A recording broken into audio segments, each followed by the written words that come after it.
Ternyata nggak cuma Arabisasi di Indonesia yang bikin resah. Arabisasi juga meresahkan negara tetangga Malaysia. Simak sudut pandang.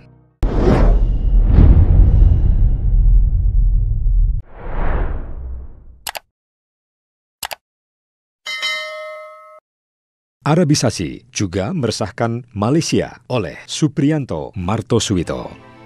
Keresahan akan maraknya aktivitas Arabisasi di berbagai sendi kehidupan tak hanya meresahkan pegiat budaya kita di Indonesia, di bumi Nusantara, melainkan juga dirasakan oleh saudara-saudara serumpun kita di Malaysia. Setidaknya ada 2 tokoh terkemuka Melayu dari negeri jiran yang terang-terangan menentang Arabisasi di Malaysia, yakni Sultan Johor dan Putri Perdana Menteri Malaysia, Datin Marina Mahathir. Sultan Johor Ibrahim bin Sultan Iskandar sejak 2016 lalu mengingatkan agar warga Malaysia mempertahankan budaya mereka, tidak meniru orang-orang Arab dan tidak membuang budaya Melayu yang unik. Sultan 62 tahun itu mengatakan dia berperang pada adat dan tradisi sebagai orang Melayu karena dilahirkan sebagai orang Melayu. Pernyataan Sultan Ibrahim pada 2016 itu muncul di tengah gerakan Arabisasi Islam di Malaysia, di mana tekanan pada perempuan Muslim untuk menggunakan jilbab dan menutup aurat mereka meningkat. Sultan sempat mengecam Departemen Pekerjaan Umum atau JKR Batu Pahat yang memasang pemberitahuan di jalan raya yang mengingatkan wanita Islam tentang dosa bila tidak menutup rambut. Pekerjaan utama mereka adalah untuk memastikan jalan-jalan raya dikelola dengan benar dan tidak mempersoalkan rambut perempuan, kata Sultan Ibrahim. Bukanlah urusan lembaga pemerintahan untuk ribut tentang cara berpakaian orang-orang. Lakukan pekerjaan sesuai bayaran Anda dan urusi urusan Anda sendiri, tegasnya. Peningkatan Arabisasi di Malaysia sudah tahap meresahkan karena sudah menghancurkan dan menghilangkan adat istiadat dan tradisi Melayu. Jika ada sebagian dari Anda ingin menjadi orang Arab dan mengamalkan budaya Arab dan tidak mau mengikuti adat istiadat Melayu dan tradisi kita, itu terserah Anda. Saya juga akan senang jika Anda tinggal di Arab Saudi, kata Sultan Ibrahim, seperti yang dilansir laman Straits Times pada 24 Mei 2016 lalu. Saya percaya ada orang Melayu bangga dengan budaya Melayu. Setidaknya saya jujur dan tidak munafik dan rakyat Johor tahu siapa raja mereka, kata Sultan Ibrahim melanjutkan. Hal yang dikeluhkan juga meningkatnya penggunaan kosakata Arab. Dia mengaku terganggu dengan kecenderungan orang Melayu masa kini yang meninggalkan ucapan salam tradisional. Sultan mengatakan dia lebih suka menggunakan istilah hari raya daripada Idul Fitri atau buka puasa dan bukan iftar. Saya menggunakan istilah Melayu ini sejak anak-anak dan berbicara dengan almarhum ayah saya sejak 50 tahun lalu. Saya tidak bermaksud menggantikan istilah-istilah ini dengan istilah Arab, tegasnya. Kepada media The Star, Sultan Ibrahim juga mengatakan bahwa dia tetap berjabatan tangan dengan perempuan, meskipun kaum Muslim Puritan fanatik tidak menyetujui para anggotanya berjabatan tangan dengan yang berbeda jenis kelamin. Mengapa saya harus berubah? Anda tidak harus menjadi fanatik. Jika mereka tidak yakin, saya bertanya, apakah mereka mau berjabatan tangan? Jika mereka tidak mau, tidak masalah, katanya lagi. Seperti di Indonesia, sejak 2 dekade terakhir, bahkan sejak 1980-an, Arab Saudi menanamkan pengaruh Islam konservatifnya di Malaysia dengan terus mengubah tradisi adat istiadat dan budaya asli Melayu menjadi kearab-araban.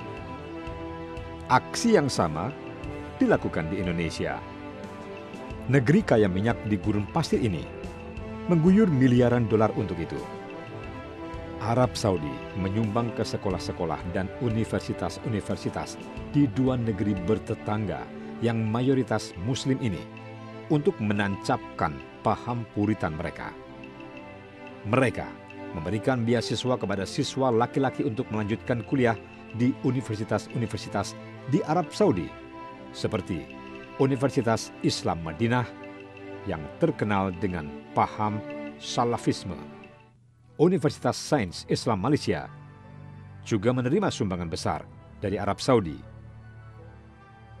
Memang tidak semua lulusan mereka memiliki paham yang ekstrim. Akan tetapi terdapat peningkatan paham Islam ekstrim yang memicu polarisasi dan konflik.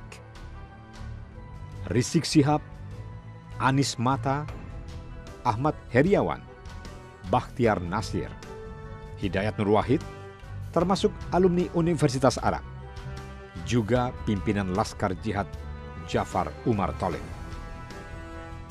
Asmiati Malik dan Scott Edwards, dua peneliti dari Birmingham University, Inggris, menemukan ada relasi kuat dan jelas di antara LIPIA di Jakarta, USIM di Malaysia dengan Universitas Raja Saud di Riyadh, dan Universitas Islam Madinah yang berusaha untuk menyebarkan ideologi Arab Saudi dan didanai oleh Saudi. Sementara di Filipina, terdapat aliran dana dari Arab Saudi ke Front Pembebasan Islam Moro yang diduga memiliki kaitan erat dengan Al-Qaeda. Ungkap keduanya di laman The Conversation Indonesia.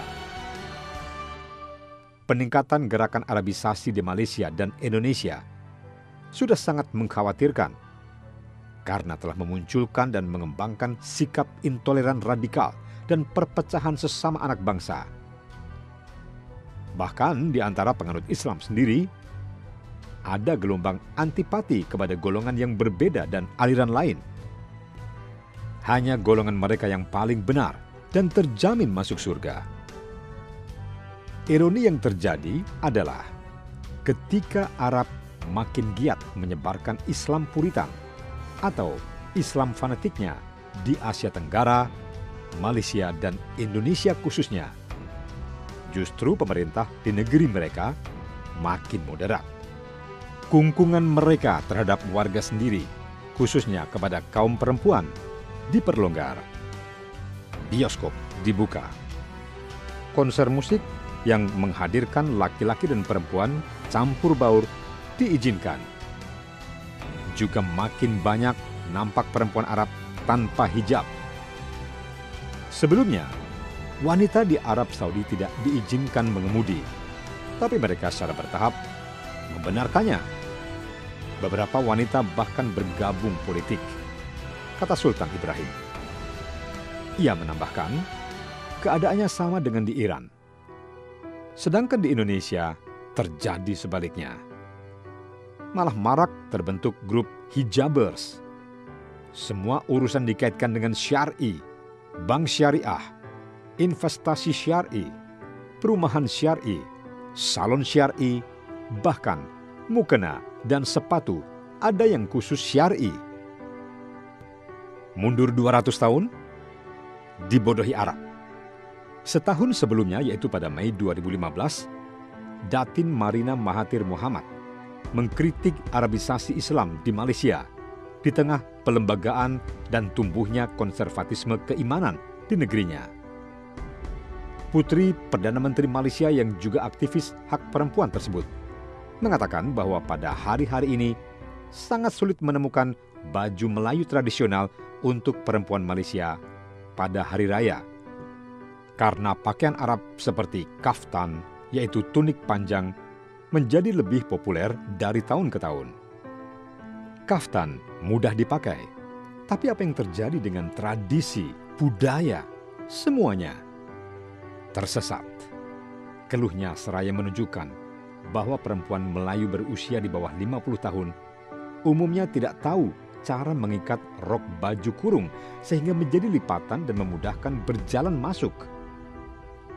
Itulah Arabisasi.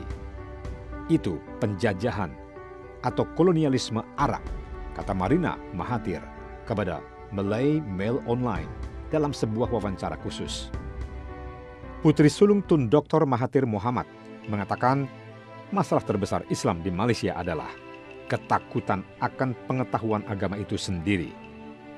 Islam memiliki sejarah intelektual yang sangat kuat, tetapi tidak ada kecerdasan sama sekali dalam cara Islam diajarkan di sini, ungkapnya. Kami diajari ritual, tapi kami tidak diajari tentang para pemikir hebat dan perbedaan di antara mereka, kecamnya. Ketika Anda membaca sejarah Islam ketika pertama kali diturunkan, itu tentang menghilangkan kesukuan. Tetapi Anda sekarang memiliki hal di mana Anda ingin pergi ke suatu suku atau suku lain, meskipun semuanya resmi Muslim, tidak diperbolehkan, tambahnya. Islam Sunni adalah ideologi yang lazim di Malaysia, sedangkan pemikiran Islam lainnya, termasuk Syiah, dianggap menyimpang. Datin Marina mengkritik pihak berwenang karena selalu menciptakan musuh baru. Khotbah Jumat yang disetujui oleh pemerintah telah berulang kali memperingatkan komunitas Muslim yang dominan terhadap filosofi seperti liberalisme dan pluralisme.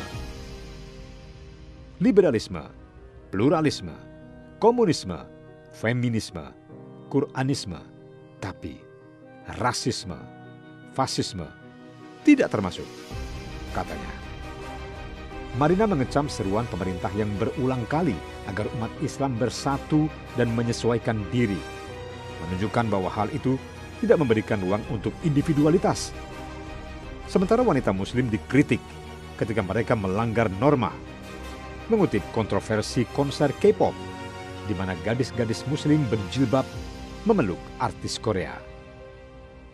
Perempuan selalu diserang, keluh aktivis hak perempuan Malaysia ini.